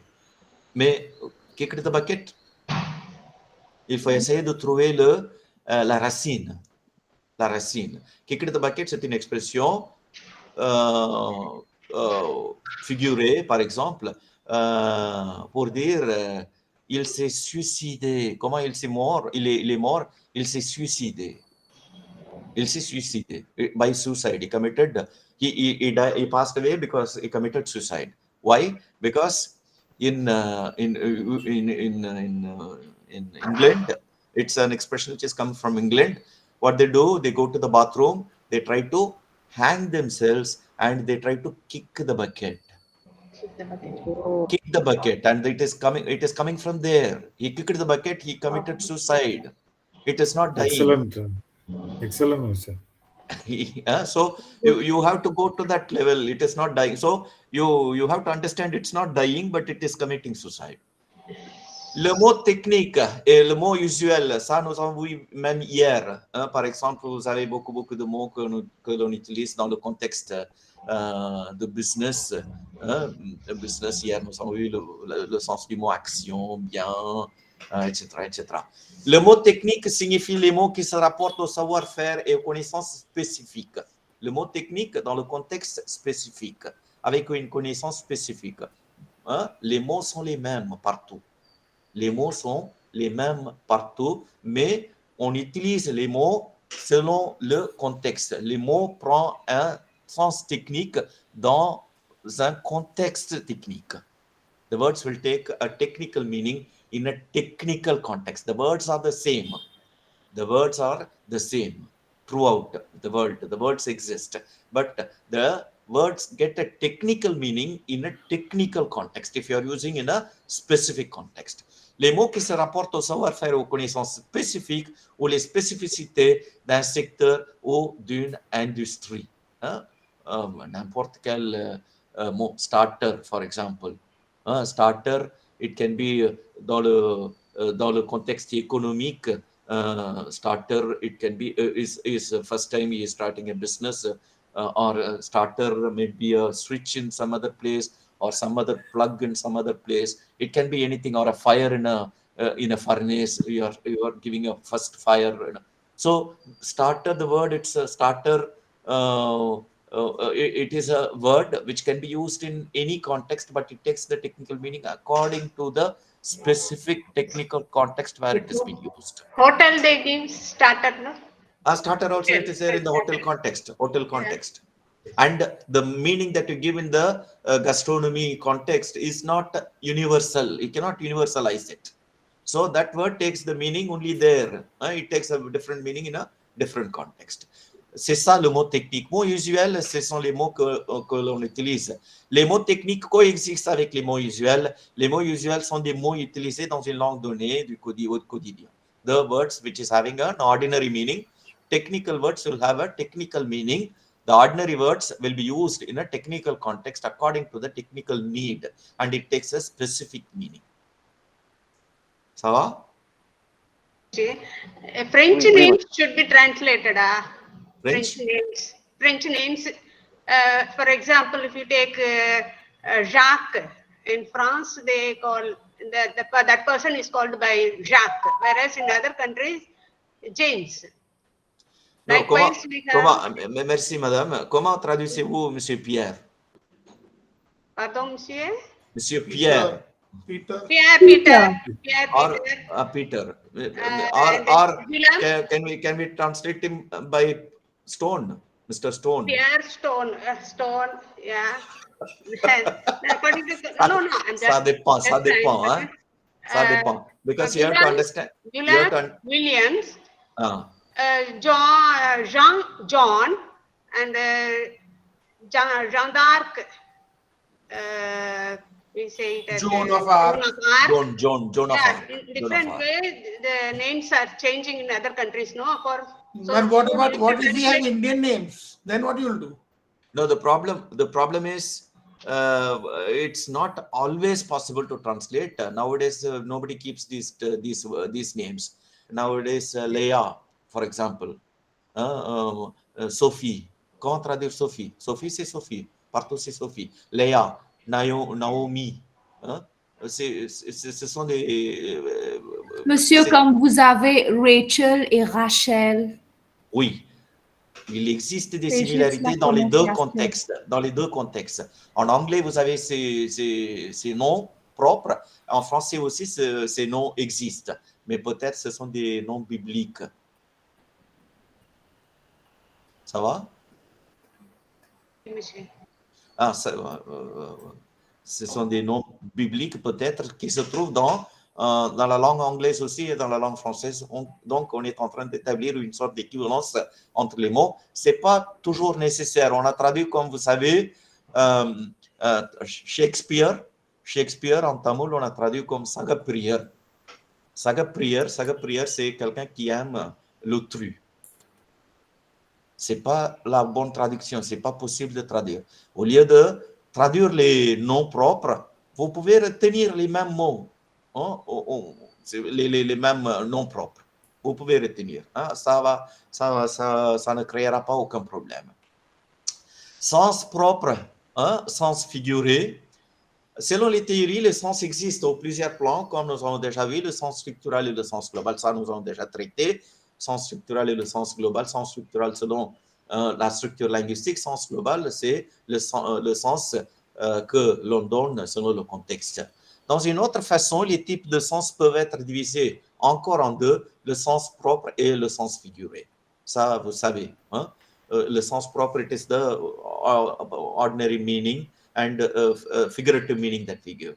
Figurative meaning, like we use metaphors, no? Metaphors while we speak. when we see a person, we say, here goes the tiger, or the lion. He is like a lion. It is comparison. The lion goes. It is metaphor, wherein we are trying to merge the two compared elements here, wherein we are coming out with a metaphor. Okay. So, sens figuré, c'est ça. The lion goes. It is not the lion which is going. Le lion qui passe, c'est le lion qui passe. Mais c'est un homme qui a été représenté ici par le nom de cet animal, par l'animal lion. Le sens propre d'un mot et le sens concret habituel, c'est aussi le premier sens donné par le dictionnaire. Prenons un exemple, le tigre dévore la proie. The tiger, it is eating its prey. Ici, dévorer est utilisé au sens propre, veut dire manger en déchirant avec ses dents. Si vous allez essayer de trouver le sens de dévorer, on donne le sens comme manger en déchirant avec ses dents. Le sens particulier d'un mot, c'est son sens concret, adapté à un camp particulier. C'est donc une particularité au sens propre. Nous allons voir un exemple ici. Par exemple, Luc a dévoré son assiette de frites. On utilise le mot dévorer ici, que l'on utilise normalement pour les animaux, qui a une signification de manger en déchirant avec ses dents, et on utilise ce verbe pour un homme. Ici, c'est Luc. Luc a dévoré son assiette des frites. Qu'est-ce que cela signifie? Luc a mangé. Dévorer ici, tout simplement, ça signifie manger sans rien laisser avidement. Donc, il a mangé tout. C'est ça. Sens propre, c'est le premier sens que vous allez trouver dans le dictionnaire. Le sens exact, c'est ça, le sens exact. Mais le sens figuré, c'est le sens que l'on peut donner, que l'on peut passer dans un autre contexte. C'est le sens figuré, c'est le sens métaphorique, on peut dire. Luc a dévoré son assiette des frites. Ici, dévorer veut dire manger sans rien laisser à vide. Le sens figuré des mots est détourné du sens correct. Il est né d'images de comparaison. Par exemple, je dévore le livre sur l'histoire de l'Inde. Donc, tout d'abord, vous avez le tigre dévore la proie et on a pris le mot dévorer, on a changé un petit peu et on a utilisé ici comme Luc a dévoré son assiette de frites. Maintenant, we are extending, you can see the meaning is the meaning of the word devour is getting extended. First it is the tearing and eating. The second one, it is eating completely. And the third meaning that has been the figurative meaning that has been extended to this word dévorer is je dévore le livre sur l'histoire de l'Inde. Ici, dévorer est utilisé au sens figuré, veut dire lire avec passion. C'est pas manger avec passion ici, lire avec passion. Donc, vous voyez le sens propre, comment ça change à un sens figuré. Ça va? Oui, monsieur. Oui, monsieur. Oui, monsieur. Ok. Monsieur, Donc, ici, on peut dire il a exploré l'histoire de l'Inde. Oui, il a exploré. Explorer veut dire elle a exploré. C'est une exploration, c'est-à-dire que vous allez participer physiquement. I explored a place. Explored in the sense you are going to be physically there. Vous avez des exemples ici devant vous. Vous avez l'utilisation de ces mots au sens figuré. Votre âme est un paysage choisi, utilisé par Paul Verlaine. Tu es la terre qui prend racine. Ce sont les pièces des vers poétiques. Le lac, divin miroir. Excellent poème d'Alfred de Vigny. Il faut apprécier il faut apprécier si vous êtes vraiment dans ce domaine de la poésie. Le lac, divin Monsieur, miroir, divin. métaphore, non? Oui, métaphore. Sens figuré. Ça va pousser jusqu'aux métaphores, métonymie. Mais Paris est un véritable océan. Paris, le français est un océan. Le français est un océan. La langue française est un océan. French is an ocean. Mais Paris est un océan. Jetez-y la sonde, vous n'en connaîtrez jamais la profondeur. C'est Balzac qui a dit ça dans son roman Le Père Goriot. You will never know the depth, you can never reach the depth, the interior part of the sea, because it is an ocean. Donc, on n'a pas assez de temps pour apprécier le sens. Ça, c'est facile. Lacune. Lacune est un mot très souvent utilisé dans la traductologie. La lacune. Pardon, monsieur, l'autre 3.4.3 sont intellectuels et sont affectifs. Ce que j'ai trouvé un peu difficile à comprendre. C'est ça, n'est-ce pas? Ils sont intellectuels et sont affectifs. Dans le texte, oui. Le rôle de l'émotion et la détermination du sens, l'affectif devient un critère de sélection et de classement des données linguistiques qui font objet de la stylistique. Donc, comment vous allez, le sens intellectuel, c'est le sens que vous allez trouver dans les dictionnaires. Le sens affectif, c'est le sens subjectif que vous allez donner. Le sens subjectif que vous allez donner suivant votre émotion. Oui. Mais il y a beaucoup d'affectifs comme éléments affectifs, valeurs affectives. Non, c'est pas. On va traiter ça. Après ça. Lacune. La lacune est un mot très souvent utilisé en traductologie. La lacune ou le vide lexical est l'absence dans la langue dérivée d'un mot, d'une expression ou d'une tournure syntaxique existant à une langue de départ. Nous avons vu Call of the Wild, par exemple. Dans la langue de départ, vous avez une idée.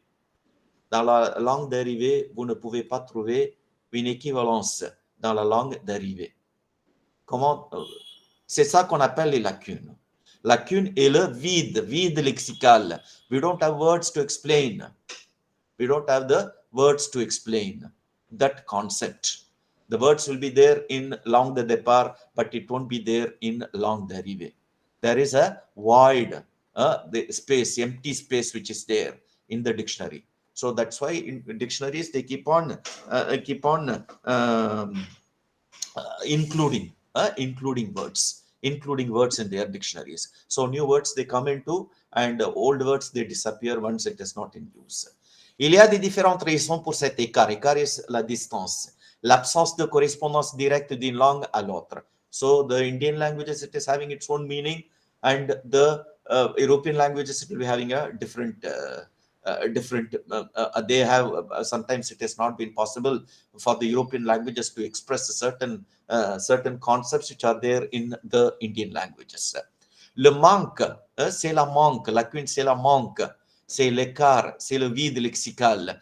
De correspondre, de la correspondance du lexique et l'absence d'une correspondance donnée. So, in one language you will be having a concept, in the other language you won't be having that concept. For example, that festival that you will be having, during the marriage, Mehndi festival, or that they used to apply the turmeric haldi festival. Haldi. Where do you talk about haldi in the European French context? Mehendi also, no? Mehendi also. Haldi. No, haldi is something which is turmeric. A turmeric thing. But you cannot translate it as a turmeric, applying turmeric. It is a festival and it is supposed to be done by turmeric, on dit le safran. Saffron, that is... le vermilion. No. Turmeric, it is curcumin. Orange. No. Curcumin, c'est jeera, non? No. Ça, c'est jeera. Curcumin. Curcumin. Yeah, yes. L'absence de correspondance, oui. C'est ça la lacune, monsieur. C'est ça la lacune. Vous ne pouvez pas expliquer. Dans l'autre contexte, par des simples mots, par des mots. Les mots n'existent pas. Lexical, c'est le vide lexical. Vous ne pouvez pas expliquer par un seul mot. Haldi, ça ne trouve pas. Haldi festival, haldi, that's it. There is no word which is there in the target language. So what you are supposed to do? Il faut expliquer, non? Il faut expliquer. Il faut expliquer. C'est ça la lacune. Donc, la reformulation de l'idée devient la seule solution. Reformulation de l'idée. Donc, il faut expliquer l'idée qui est la seule solution. Je passe maintenant aux faux amis. Faux amis, en anglais, vous parlez de false friends. False friends. Terme d'une langue qui présente une ressemblance avec un terme d'une autre langue, mais qui n'a pas le même sens. Qui n'a pas le même sens. Ça, je vous explique à l'aide de ces exemples. Vous avez actuel, éventuellement, eventually, vous avez actual. The actual president and le président actuel are the same.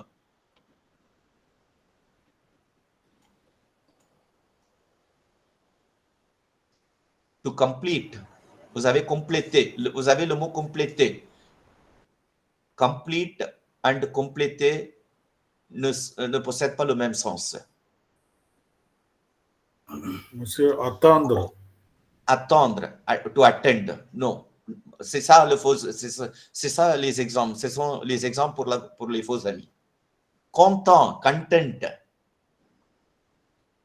Content, c'est contenu en français. Mais vous avez le mot content aussi en français. Content, c'est différent. Aussi le mot assister. Assister. Oui. Demander. Demander. Lecture. Il y avait un étudiant qui m'a envoyé, ça c'est pour vous expliquer un petit peu, un étudiant qui m'a envoyé lors de mon anniversaire, il a envoyé un message sur WhatsApp, il a dit « Joyeux anniversaire, monsieur, que Dieu vous blesse ».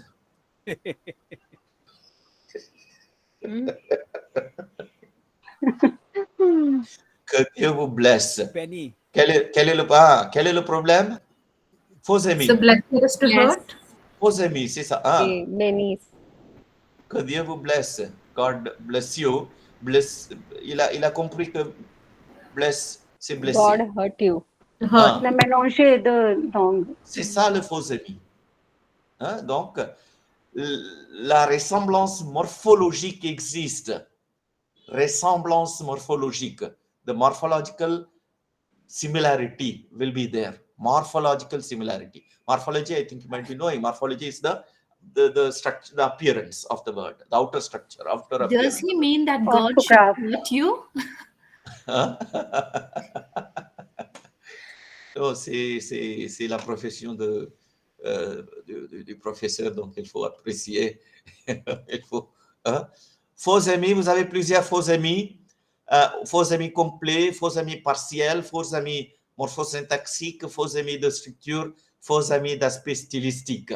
Hein, donc, on a donné des exemples ici, par exemple, faux amis complets qui ne présentent qu'une ressemblance de graphie.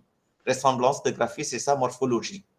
Sans rapport de sens, on peut prendre l'exemple comme coin en anglais et français. Coin. Coin, c'est corner.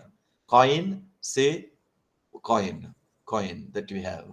Rupee coin. Faux amis partiels, to some extent. Library, librairie. Library et librairie. Au lieu de dire bibliothèque. Mais on travaille avec les livres dans les deux contextes. Ça, vous allez lire un petit peu, c'est facile à comprendre. Il n'y aura pas beaucoup de problèmes. Message, ça aussi nous avons vu. Donc, il faut travailler avec le message. Dans la traduction, dans la traductologie, on travaille avec le message. Pour travailler avec le message, il faut comprendre tout d'abord le texte. Après avoir compris, il faut déverbaliser, il faut oublier les mots, les phrases. Il faut se détacher des mots. Il faut avoir le concept. Il faut essayer de trouver l'idée centrale. Et il faut mettre en mots dans la langue dérivée ces idées que vous avez retenues. C'est ça. Vous pouvez voir ici. L'action est la chose ou l'idée dans des représentations signifiantes abstraites. Representation abstract. It is the abstract representation that is going to be there in your mind. Mais comme deux langues ne disposent jamais des similitudes linguistiques, two languages will never have similitudes linguistiques, les ressemblances linguistiques. Donc, on doit négocier pour que le message est passé. Le traducteur doit négocier, le traducteur, ça doit être dévoyité, doit négocier pour que le message est passé dans la langue d'arrivée.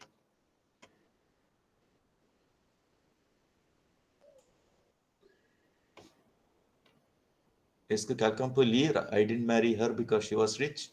Est-ce qu'on peut donner le sens de cette phrase? Je n'ai pas. En anglais, vous donnez le sens en anglais. I didn't marry her because she was rich. I did not get married to her because she was rich. As she had a lot of money. Whether I married her, whether I married, no. The question is whether I married her or not. There are Ilya, the songs you see. I married her not because of her money, and I did not marry her because she had a lot of money. Exactly. Une phrase qui peut donner deux significations, deux sens possibles. Vous pouvez interpréter. Donc, il faut interpréter. Comment interpréter? Selon le bagage linguistique, selon le contexte, selon la connaissance contextuelle de la situation. Donc, vous avez pour résumer, pour terminer, pour résumer ce que nous avons vu aujourd'hui, selon Marianne Lederer, les mots sont polysémiques et les énoncés ambigus. Les mots sont polysémiques. The words are polysemic in nature. C'est ça qu'il faut retenir en ce qui concerne la traductologie. Les mots sont polysémiques. Les mots sont nés polysémiques. The words are polysemic in nature and the sentences are ambiguous in nature. All the words are polysemic in nature. All the words are polysemic in nature. You understand? All the words. That's why we have many meanings for one word in the dictionary. Why do you have a table? Why does it mean this table or a clock's table or a scientific table or a chemistry table or whatever? So why do we have these different types of meaning? Because the words are polysemic in nature. We have to, and the sentences, how are the sentences? They are always ambiguous. Ambiguous, which is not going to give you clarity. Just now we saw, I didn't marry her because she was rich. Alors, qu'est-ce que le traducteur doit faire? Le traducteur ne traduit pas une langue, il ne traduit pas la linguistique, il ne traduit pas les mots, il ne traduit pas les phrases, mais il traduit toujours un message. Il traduit toujours le concept, il traduit toujours les idées, il traduit toujours le contenu, the content. Polysémie et ambiguïté sont caractéristiques, polysémie and ambiguity, sont caractéristiques de tout assemblage de mots hors contexte. Des mots hors contexte. Hors contexte, si vous allez enlever les mots hors contexte, vous allez out of the context. If the sentences are going to be taken out of the context, the words will be polysemic in nature, the sentences will be ambiguous in nature. And how do they disappear? Elles disparaissent, polysémie et ambiguïté disparaissent lorsque la phrase est placée dans le fil de son discours. Le fil de son discours, c'est le contexte. Lorsque vous allez placer cette phrase dans le contexte. Les mots sont polysémiques, les énoncés ambigus.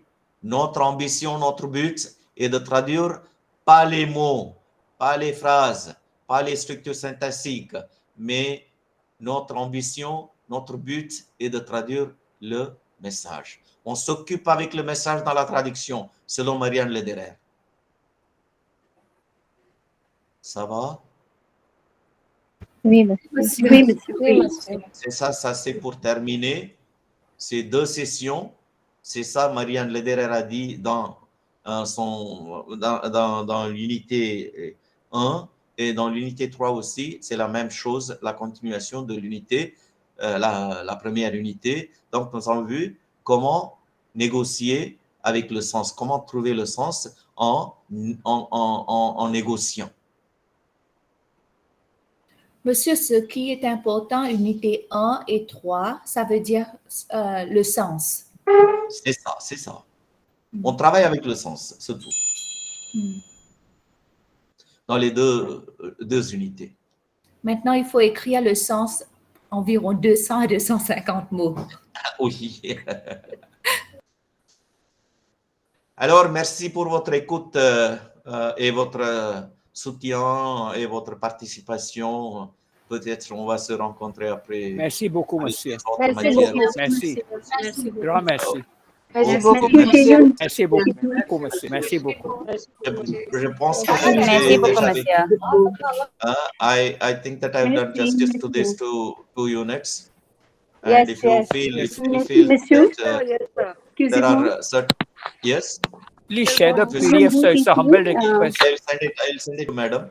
And if you still feel that there are certain things that is not been, maybe you can ask her to, so that I can try to. Thank you, sir. Thank you help so you out. much. Thank you very much. Merci Thank beaucoup, you, monsieur. thank you. Beaucoup, Merci monsieur. beaucoup, Merci monsieur. beaucoup. Thank Monsieur? you, sir. Au revoir. Merci. Excusez-moi, monsieur. Yes, please. Monsieur, j'ai un doute ici pour Kicks the Bucket. On peut dire cesser de vivre, mais la personne n'est pas morte, mais elle cessait de vivre. Avec les pensées négatives, peut-être. Il a cessé de vivre. Ok. C'est plutôt poétique, hein, ce que vous avez dit. Hein. Ok. Même en vivant aussi, on peut cesser de vivre. Ok.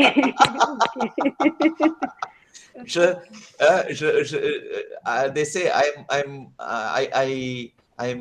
don't live, but I exist.